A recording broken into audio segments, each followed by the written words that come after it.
Good morning guys! Good morning, Merry Christmas! Ayan po, late upload po ito dahil nung Christmas ko pa po ito ginawa. Ayan, nagluto po tayo ng shrimp butter with Coke. Kasi wala po kaming Sprite kaya Coke lang po ang nilagay ko.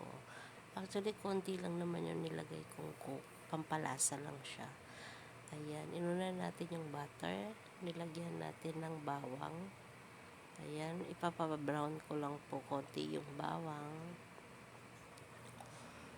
Ayan. Halo-halo lang guys. Halo-halo lang. Kumusta po ang Pasko? Kumusta? Ano pong handa natin guys?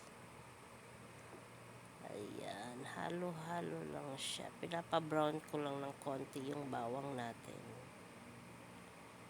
At ayan, nilagay ko na ang shrimp.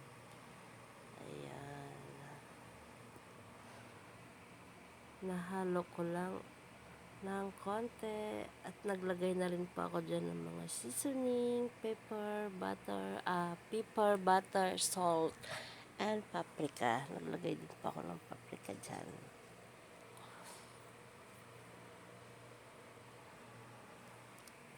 At naglagay din po tayo ng konting Coke dyan para magkaroon lang ng lasa. Maraming salamat guys sa inyong lahat. At ayan, that's it. Luto na po yan. Hahauin na lang. Thank you so much.